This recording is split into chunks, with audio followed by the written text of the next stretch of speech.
যে অ্যানিমেশন বাচ্চাদের খুব পছন্দ, অ্যানিমেশন দেখাতে পারে কিনা। আসলে অ্যানিমেশন বিষয়টা কি? এটা ছবির রং করার মতোই।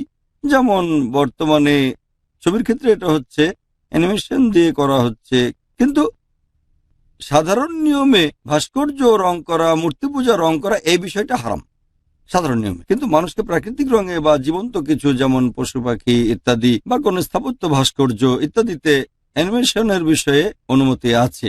তবে যদি বাচ্চাদের জন্য কোনো অ্যানিমেশন করা হয়, হাদিসে আছে মুহাম্মদ সাল্লাল্লাহু আলাইহি ওয়াসাল্লাম বাচ্চাদের পুতুল নিয়ে খেলার অনুমতি দিয়েছেন। আর হাদিসে আছে সহিহ বুখারী, আবু দাউদ, নবী বলেছেন যে বাচ্চাদের জন্য পুতুলের অনুমতি আছে। এমনকি মায়েদের জন্য বিখ্যাত বিশেষজ্ঞদের ফতোয়া আছে যে বাচ্চাদের ভালো শিক্ষা দেবার ক্ষেত্রে মায়েদের এবং শিক্ষকদের অনুমতি আছে, যে তারা এগুলো ব্যবহার করতে পারবে বাচ্চাদের ভালো শিক্ষা দেওয়ার জন্য। এক্ষেত্রে যেহেতু অ্যানিমেশন সম্পর্কে হাদিসে কিছু বলার নেই, আছে পুতুল আর ছবি সম্পর্কে, সেভাবে যদি আমরা ভাবি তাহলে আমি বলবো যে অ্যানিমেশনের মাধ্যমে যদি বাচ্চাদের আল্লাহ সুবহানাহু ওয়া তাআলা সম্পর্কে সবকিছু সহজে বোঝানো যায়, যদি সেটা খারাপ অ্যানিমেশন না হয়, ভুল কিছু তাদের না শেখায়, এমন অনেক অ্যানিমেশন আছে যাতে অশিক্ষা নেই, যেমন টম অ্যান্ড জেরি খারাপ না। মানুষ এসে আমাকে বলে যে না আমার বাচ্চা শুধু টম অ্যান্ড জেরি দেখে। আমি বলি আচ্ছা, টম অ্যান্ড জেরিতে খারাপ কি আছে? যেটা খারাপ তাহলে এতে কিছু বিষয় আছে, যেমন তার মেয়ে বন্ধু আছে আর সে তাকে ঠকায়, তাহলে পরোক্ষভাবে বাচ্চারা আসলে এখানে শিখছে যে আমাদের ঠকানো উচিত, মেয়ে বন্ধু থাকা উচিত। জানেন বেশিরভাগ কার্টুনে, শতকরা 100টা বলছি না, তারা কিন্তু শেখাচ্ছে ইসলামের বিপক্ষে কোনটা, সরাসরি না, তারা সন্ত্রাস নিয়ে কথা বলছে, দেখিয়ে দিচ্ছে অনইসলামিক কোনগুলো। কিছু কিছু কার্টুন আছে যেগুলো দেখতে খুব ভালো লাগে। হ্যাঁ, অনেক কিছুই ভুল, কিন্তু এই টম অ্যান্ড জেরি এই সমস্ত কার্টুন, এখানে ভাষাও একটা ব্যাপার। তাহলে আমরা ইসলামিক কার্টুন অ্যানিমেশন করতে পারি। ভাই প্রশ্ন করলেন যে বন্ধুকে মেরি ক্রিসমাস বলতে চান যাতে সম্পর্ক করতে পারেন, আর কাল আবার প্রশ্ন করবেন কেন অ্যালকোহল খেতে পারি না সম্পর্কের জন্য। কেন নয়? এতে কি সমস্যা? তাদের সাথে কেন সুগার খেতে পারবো না? কেন গির্জায় গিয়ে যীশু খ্রিস্টের উপাসনা করতে পারবো না? দেখেন, দাওয়া দিতে গিয়ে আপনাকে হারাম কিছু করতে হবে না ভাই। আপনার গন্তব্যে পৌঁছাতে গিয়ে আপনি ভুল কিছু ব্যবহার করতে পারেন না। তাদের জন্য যা হারাম আপনার জন্য তা হারাম। আপনি যখন মেরি ক্রিসমাস বলছেন তখন আপনি স্বীকার করছেন যে 25শে ডিসেম্বর যীশু খ্রিস্ট ঈসা আলাইহিস সালাম জন্মেছিলেন, আরও স্বীকার করছেন তিনি স্রষ্টার ঔরসজাত পুত্র, যেটা শিরক। কেন এটা ভুল? কারণ খ্রিস্টানরা বিশ্বাস করে যে যীশু খ্রিস্ট স্রষ্টার ঔরসজাত পুত্র। তারা যে ধরনের খ্রিস্টান হয়ে থাকুক না কেন, এটা উদযাপন করে জন্মদিন হিসেবেই, কেন অন্য কোনো দিনকে উদযাপন করে না? আপনি যদি খ্রিস্টান বন্ধুদের বলেন যে ঠিক আছে ভুলে যাও, তোমরা যদি এটাতে বিশ্বাস না করো, তবে আসো 25 ডিসেম্বর উদযাপন না করে 10 অক্টোবর উদযাপন করে, কি একমত? তারা বলবেন না। তবে তার মানে এই না যে দাওয়া দেবেন না। খ্রিস্ট মাসে কেন দাওয়া দেবেন? তাদের জিজ্ঞেস করি এটা খ্রিস্ট মাসের মরশুম, এটা কেন খ্রিস্ট মাস? তারা বলে হ্যাঁ খ্রিস্ট মাস, কারণ 25 ডিসেম্বরে যীশু খ্রিস্ট ঈসা আলাইহিস সালাম জন্মগ্রহণ করেছিলেন। যীশু খ্রিস্ট ঈসা আলাইহিস সালামকে যীশু খ্রিস্ট স্রষ্টার ঔরসজাত পুত্র। তারপর আমি তাদের বলি আপনি কি পুরো বাইবেলের মাত্র একটা শব্দ থেকে প্রমাণ করতে পারবেন যেখানে যীশু খ্রিস্ট নিজে বলেছেন যে আমি স্রষ্টা, আমার ইবাদত করো? আমি দাওয়া দেই, দাওয়া দিতে কেন ভুল পদ্ধতি ব্যবহার করতে হবে? শুভ বড়দিন বলা কি ভুল? আপনি প্রশ্ন করলেন মেরি ক্রিসমাস বলা কি ভুল? আমি বলছি হ্যাঁ ভুল, হ্যাঁ 100 ভাগ ভুল আমার মতে। যদি না জানেন ক্রিসমাস কেন উদযাপন করা হয়, আপনি যদি না জানেন যে এটা অ্যালকোহল আর পেপসি মনে করে পান করেন, আল্লাহ ক্ষমা করতে পারেন। তাই ইউকেতে বাস করে যদি না জানেন ক্রিসমাসটা কি। আপনি কি জানেন ক্রিসমাস কি? আচ্ছা, এখন যেহেতু আমি ভেবেছি আপনি বাইরে কোথাও থেকে এসেছেন। এখন যেহেতু এটা ব্যবসায়িক লাভের জন্য আমি ভেবে এখন যেহেতু এটা ব্যবসায়িক লাভের জন্য যেখানে মানুষ একে অপরকে উপহার দেয়। না না, বাণিজ্যিক অজুহাত কোথায়? বিষয়ের বাইরে ঘুরবেন না ছুটির প্লিজ। দিন। আমি প্রশ্ন করছি যে আপনি কি জানেন ব্যবসা বাণিজ্যের পেছনে অজুহাত কি? অজুহাতটা কি? তারা ক্রিসমাস পালন করে কিসের জন্য? তাহলে খ্রিস্টের জন্মদিন। হ্যাঁ ঠিক আছে, আপনি কি এই ব্যাপারে জানেন? কারণ তারা যেহেতু যীশু খ্রিস্ট ইসলামকে মনে করে স্রষ্টার পুত্র, ঔরসজাত পুত্র। আপনি কি জানেন? হ্যাঁ আমি তা জানি। হ্যাঁ, যদি জানেন আর মেরি ক্রিসমাস বলে অভিনন্দন জানান, সেটা হারাম। যদি না জানেন, যদি তিম্বাকতু থেকে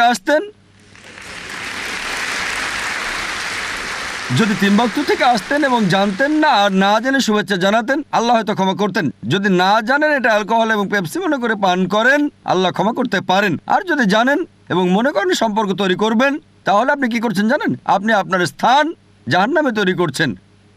ভাই, এই কারণে ভালো কোথাও পৌঁছাতে আপনাকে ভ্রান্ত উপায় গ্রহণ করতে হবে না, আপনাকে এগোতে হবে কোরআন এবং সুন্নাহর বিধান অনুযায়ী। ভাই দুটো প্রশ্ন করেছেন। প্রশ্ন করার আগে তিনি আমাকে নমস্তে বলেছেন। ভাই, আপনি নমস্তের মানেটা কি জানেন? না। লোকে বলে হাই। এই হাই শব্দের মানে আসলে কি? আমি বলি আসসালামু আলাইকুম ওয়া রাহমাতুল্লাহি ওয়া বারাকাতুহু। মানে হচ্ছে আপনার উপর আল্লাহর শান্তি, রহমত ও করুণা বর্ষিত হোক। আপনি আমাকে বলেছেন নমস্তে, আমাকে জবাব দিতে হবে, ঠিক? এবং আমি জবাব না দিলে আপনি বলবেন কি ধরনের তিনি লোক, ঠিক? এখন আমি আপনাকে জিজ্ঞেস করি নমস্তে শব্দের মানে কি? দেখুন, আমার কাছে নমস্তের মানে হচ্ছে যেমন আমি আপনাকে হাই বলছি তেমন, যেমন আপনাকে বলছি আসসালামু আলাইকুম। তবে আপনার জন্য দয়া করে আমাকে মাফ করবেন যদি খারাপ ব্যবহার করে থাকি। যদি বলি যিনি আমাকে অপদস্থ করেছেন তিনি ভালো মানুষ, তাহলে কি বিশ্বাস করবেন? যদি আমি ওই শব্দটা জানতাম। যদি আমি বলি উল্লু, আপনি জানেন উল্লু কি? উল্লুর মানেটা হচ্ছে বাংলায় পেঁচা, ইংরেজি আউল মানে হচ্ছে জ্ঞানী ব্যক্তি, কিন্তু বাংলায় উল্লু মানে কি? উল্লু মানে বোকা। হ্যাঁ, বোকা। তাহলে তাহলে ইংরেজরা ভাববে আমি আপনার প্রশংসা করছি, আপনাকে জ্ঞানী বলছি, কিন্তু আপনি জানেন আপনাকে আমি বোকা বলছি। আপনি নমস্তের মানেটা জানি, সেজন্য এখনো জবাব দিইনি। আপনি মানেটা জানেন না, আপনি আমাকে নমস্তে বলেছেন, আমি অর্থ জানি তাই উত্তর দেইনি এখনো।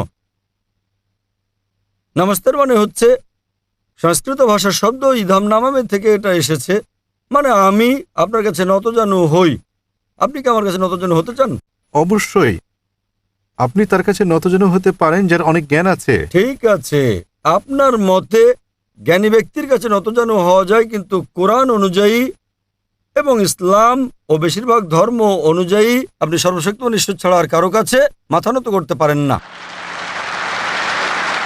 আপনি জানেন অনেক হিন্দু আমার আলোচনার শেষে তারা এসে আমার পায়ে স্পর্শ করে। আপনি জানেন তারা কি বলে? हमने पहले बार भगवान का अवतार खुद देखा आंख से। এই জীবনে দেবতাকে সচক্ষে দেখলাম প্রথম, হিন্দুরা আমাকে বলে। তাই আমি বলি দেখেন ভাই, আমি জানি আপনি আমাকে সম্মান করেন, আমাকে ভালোবাসেন, আমি এর প্রশংসা করি, তবে সত্য ঈশ্বর ছাড়া আর কারো কাছে মাথা নত করা হচ্ছে শিরক। এমনকি হিন্দু ধর্ম মতো আপনি ঈশ্বর ছাড়া আর কারো কাছে মাথা নত করতে পারেন না। তাই আমি তাকে সংশোধন করছি যে সম্মান ভালোবাসায় করলেও ভালোবাসা আর সম্মানের মাত্রা ছাড়ানো ঠিক নয়।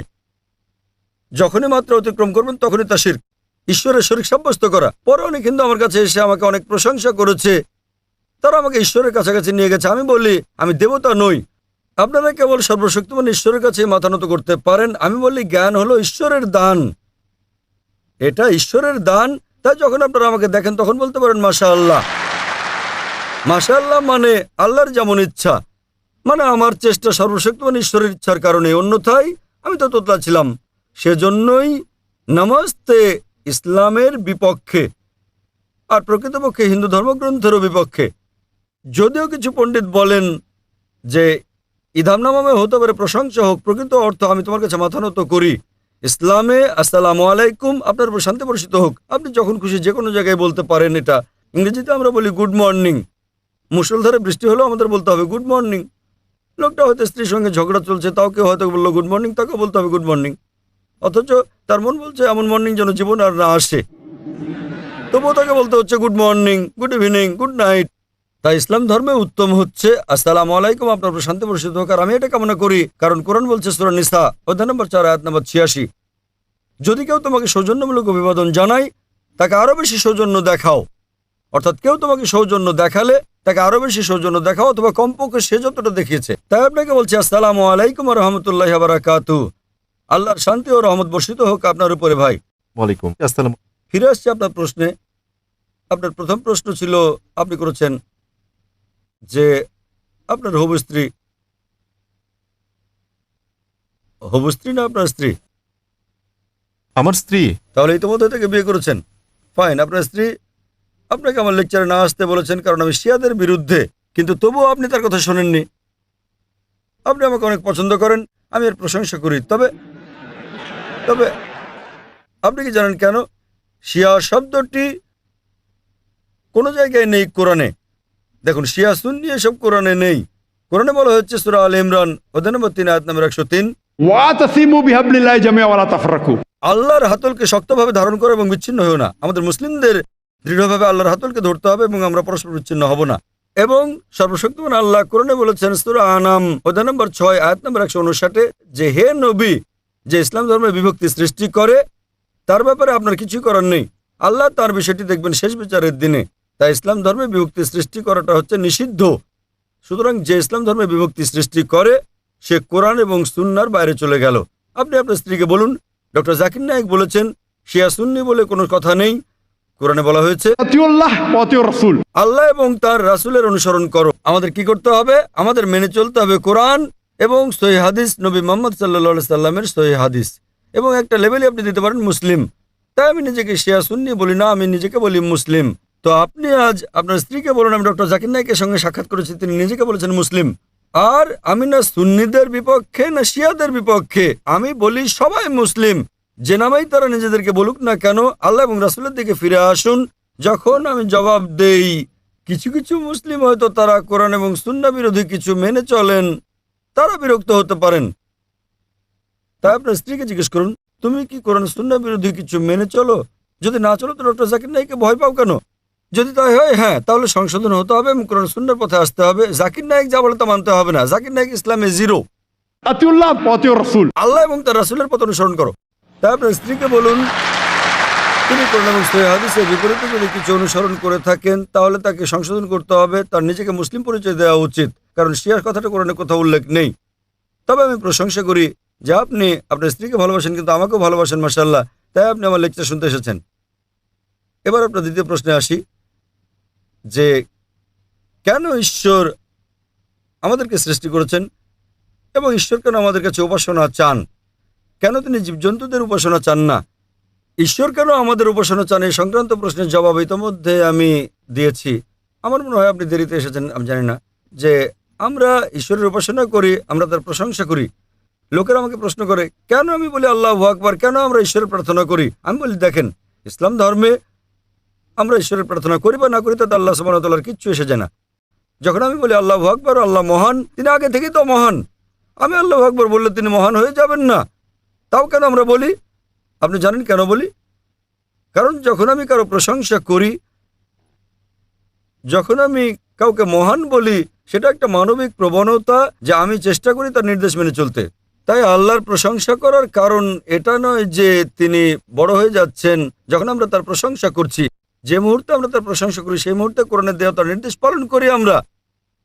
তাই প্রথমে আমাদের শনাক্ত করতে হবে কে সর্বশক্তিমান ঈশ্বর, তারপর তিনি কি মেনে চলতে বলেছেন। তাই তো মুসলিম মানে যিনি সর্বশক্তিমান ঈশ্বরের কাছে নিজের ইচ্ছাকে সমর্পণ করেন। কোরআনে বলা হয়েছে সূরা জারিয়াত অধ্যায় নম্বর 51 আয়াত নম্বর 56 যে আমি জিন ও মানুষকে আমার উপাসনা ছাড়া অন্য কোনো কারণে সৃষ্টি করিনি। সর্বশক্তিমান ঈশ্বর তার উপাসনার জন্য আমাদের সৃষ্টি করেছেন এবং যে কারণে তিনি আমাদের উপাসনা চান তা হচ্ছে তিনি আমাদের এইরকম ক্রাইটেরিয়া ভুক্ত করেছেন। এটা হচ্ছে মানবজাতির জন্য নির্দেশনা ম্যানুয়াল, মানবজাতির ভালো মন্দ। তাকে উপাসনার সময় আমরা তার প্রশংসা করি, স্বভাবতই আমাদেরকে তার নির্দেশ পালন করতে হবে। আর যখন আমরা সর্বশক্তিমান ঈশ্বরের নির্দেশ মেনে চলি সেটা আমাদের জন্যই ভালো। উদাহরণস্বরূপ যদি আপনি ডাক্তারের কাছে যান, ডাক্তার আপনাকে চিকিৎসাপত্র দিলে সেটা আপনি মেনে চলেন কি না? হ্যাঁ। হ্যাঁ, কেন? কারণ আপনি অসুস্থ, তিনি হলেন ডাক্তার। একইভাবে সর্বশক্তিমান ঈশ্বর আমাদেরকে প্রেসক্রিপশন দিয়েছেন কোরআনে এবং সহিহ হাদিসে। মানুষের জন্য ভালো মন্দের কথা বলা হয়েছে। যখন আমরা তার প্রশংসা করি, উপাসনা করি, স্বভাবতই আমরা তখন তার হুকুম পালন করি। যদি আপনি বিশ্বাস না করেন যে লোকটি ডাক্তার, তাহলে তার প্রেসক্রিপশনকে আপনি মেনে চলবেন না। সুতরাং যখন আপনার ডাক্তার পছন্দ হবে তার কথা মতো আপনি চলবেন। আর এই জন্য আমরা সর্বশক্তিমান ঈশ্বরের প্রশংসা করি এবং আমরা তার উপাসনা করি যাতে করে আমরা ভালো মানুষ হতে পারি। আপনি প্রশ্ন করেছেন জীবজন্তু কেন তার উপাসনা করে না।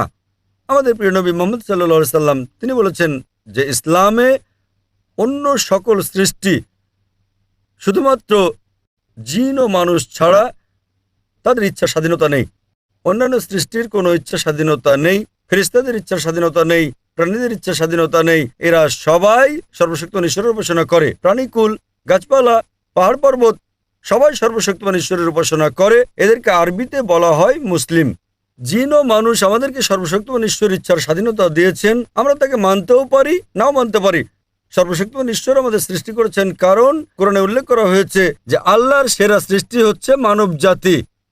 এছাড়া আমাদের আকৃতি, আমাদের দেহ, আমাদের বুদ্ধি তিনি আমাদের ইচ্ছার স্বাধীনতা দিয়েছেন, আমরা তাকে মানতে পারি নাও মানতে পারি। আমাদের ইচ্ছার স্বাধীনতা দেওয়ার পর তিনি যাচাই করে দেখতে চান যে আমরা তাকে মানি কি মানি না। অন্য সব সৃষ্টি যেমন প্রাণী, গাছপালা, তাদের ইচ্ছার স্বাধীনতা নেই, তাই এটা বড় কিছু না যে তারা সর্বশক্ত ঈশ্বরের উপাসনা করে, ভালো আলহামদুলিল্লাহ। কিন্তু মানুষকে ইচ্ছার স্বাধীনতা দেওয়ার পর যেমন বলা হয়েছে কোরআনে সূরা মুলক অধ্যায় 67 আয়াত নম্বর 2, अल्लज़ी खलक़ल मौत वल हयाता। তিনি আল্লাহ যিনি সৃষ্টি করেছেন মৃত্যু ও জীবন, কারা কাজে ভালো তা পরীক্ষা করার জন্য। সুতরাং এই জীবন পরকালের জন্য একটা পরীক্ষা। আমাদের স্বাধীন ইচ্ছা দেওয়া হয়েছে, আমরা তার উপাসনা করতে পারি নাও করতে পারি। যদি উপাসনা করেন তাহলে আপনি ঈশ্বরের হুকুম মেনে চলছেন। আপনি মদ খেতে পারেন নাও খেতে পারেন। যদি আপনি মদ না খান তাহলে ঈশ্বরের হুকুম মানলেন। তাহলে এভাবে সর্বশক্তিমান ঈশ্বর আপনাকে করণীয় বর্জনীয় ঠিক করে দিয়েছেন, খুবই অল্প সংখ্যক। ভাই, আপনি খুব সুন্দর প্রশ্ন করেছেন, খুবই প্রাসঙ্গিক প্রশ্ন। তিনি বললেন যে আজকে তিনি এসেছেন সর্বজনীন ভ্রাতৃত্বের কথা শুনতে, আর আমি এখানে বলেছি শুধুমাত্র এই পৃথিবীর ভ্রাতৃত্বের কথা। আর এই পৃথিবীর বাইরেও কি কোনো ভ্রাতৃত্ব আছে? আপনি একজন ডাক্তার, আলহামদুলিল্লাহ। আর আমার লেকচার যদি শোনেন, যদি আপনি একটু মন দিয়ে শোনেন, আমি বলেছি আমরা এক সর্বশক্তিমান ঈশ্বরে বিশ্বাস করি, যিনি এই পৃথিবী সমূহের প্রতিপালক, রাব্বুল আলামিন। পৃথিবী সমূহের প্রতিপালক অর্থাৎ বিশ্বজগতের প্রতিপালক আমাদের এই পৃথিবী সহ। এই ভ্রাতৃত্বটা হলো বিশ্ব জগতের, পৃথিবীর অথবা ইন্ডিয়া। আপনি কি বলেন? হ্যাঁ ভাই, ঠিক আছে, আগে উত্তরটা শোনেন। এক এক করে আমি আপনাদের সবার প্রশ্নের উত্তর দিয়ে দেব। আগে এই উত্তরটা দিয়ে তারপরে আপনার প্রশ্নে আসছি, সমস্যা না। আমি এখানে আছি, আপনাদের সবার প্রশ্নের উত্তর দেবো ইনশাল্লাহ। প্রথমে এই ভদ্রলোকের উত্তর দেই। তিনি যে প্রশ্ন করেছেন সেটার উত্তর আগে দেই। তিনি আমার কাছে ভ্রাতৃত্ব সম্পর্কে জানতে চেয়েছেন। আর সর্বজনীন ভ্রাতৃত্ব শুধুমাত্র এই পৃথিবীর ভ্রাতৃত্বকেই বোঝায় না। আর পবিত্র কোরআনের কথা অনুযায়ী সূরা আল শুরার 29 নম্বর আয়াতে উল্লেখ আছে যে আল্লাহ সুবহানাহু ওয়া তাআলা এই আকাশমণ্ডলী আর পৃথিবী সৃষ্টি করেছেন আর সেখানে জীবজন্তু ছড়িয়ে দিয়েছেন। তার অর্থ পবিত্র কোরআন বলছে যে এই পৃথিবী ছাড়াও এই বিশ্বজগতে অনেক প্রাণী আছে। পৃথিবী ছাড়া অন্য গ্রহেও প্রাণী আছে। বিজ্ঞান এখনো এটা প্রমাণ করতে পারেনি যে পৃথিবীর বাইরেও আরো জীবন আছে। আপনারা জানেন যে বিজ্ঞানীরা এখন রকেট, স্যাটেলাইট, আরো কত কিছু এগুলো পাঠিয়ে দেখছে যে কোথাও প্রাণী আছে কিনা। এখনো প্রমাণিত হয়নি। বিজ্ঞান বলছে এটার সম্ভাবনাই বেশি। তবে কোরআন বলছে এই পৃথিবীর বাইরেও প্রাণ আছে। আমরাও এটা বিশ্বাস করি। সর্বজনীন ভ্রাতৃত্ব শুধুমাত্র এই পৃথিবীর জন্য নয়, এটা অন্যান্য সমস্ত পৃথিবীর জন্য। আর আপনি ঠিকই বলেছেন, এই ভ্রাতৃত্ব ইন্ডিয়ার জন্য, পুরো পৃথিবীর জন্য। আর এই ভ্রাতৃত্ব বজায় রাখার জন্য যদি আমার লেকচার শুনে থাকেন তাহলে সেগুলো আমি বলবো না। আমাদের কিছু নৈতিকতা থাকা উচিত যে কোনো একজন মানুষ অন্য কোনো মানুষকে খুন করবে না, সে ডাকাতি করবে না, সে দান খয়রাত করবে, প্রতিবেশীদের ভালোবাসবে, কারো পেছনে নিন্দা করবে না। সে খেয়াল রাখবে যখন সে ভরপেটে থাকে তখন যেন তার প্রতিবেশীও ভরপেটে থাকে। সে খেয়াল রাখবে সে যেন মদ পান না করে। মাদকদ্রব্য সর্বজনীন ভ্রাতৃত্বকে ছড়ানোর পথে একটা বাধা। পেছন থেকে নিন্দা করবে না, সে কারো নিন্দা করবে না। আর এভাবে কাজ করলে সর্বজনীন ভ্রাতৃত্ব শুধুমাত্র ইন্ডিয়ায় নয়, শুধু এই পৃথিবীতেই নয়, পুরো বিশ্বজগতে বিরাজ করবে। হতে পারে যে আপনি আমার পুরো লেকচার মন দিয়ে শোনেননি। আমার লেকচার আলহামদুলিল্লাহ এই বিষয়টার উপরই ছিল সেটা। আর এখানে আমি ইন্ডিয়া, আমেরিকা, এই পৃথিবী আর পুরো বিশ্বজগতের কথা বলেছি। আর এটা শুধু তখনই বিরাজ করবে যদি সব ধর্মের অনুসারীরা বিশ্বাস করা শুরু করে যে সৃষ্টিকর্তা, পুরো মানবজাতির স্রষ্টা, সকল প্রাণীর স্রষ্টা, হোক সেটা ইন্ডিয়ায়, হোক আমেরিকায় অথবা পৃথিবীর বাইরে, আমাদের সৃষ্টিকর্তা কেবলমাত্র একজনই। আর প্রত্যেকটা ধর্মেই আসলে বলে থাকে একজন সৃষ্টিকর্তার কথা, যেটা আমি আগেই খুলে বলেছি। ঈশ্বরের ধারণা সম্পর্কে বিস্তারিত জানার জন্য আমি একটা লেকচার দিয়েছি। প্রধান ধর্মগুলোতে ঈশ্বরের ধারণা, এখানে অন্যান্য ধর্মে ঈশ্বরের ধারণা সম্পর্কে বিস্তারিত বলা হয়েছে, যেমন শিখ ধর্ম আর পার্সি ধর্ম ইত্যাদি। এখানে বিস্তারিত বলা আছে। যদি আপনি আরো বিস্তারিত জানতে চান কিভাবে ভ্রাতৃত্ব বজায় থাকবে, আপনারা আমার এই ভিডিও ক্যাসেটটা কিনে নিয়ে গিয়ে দেখতে পারেন।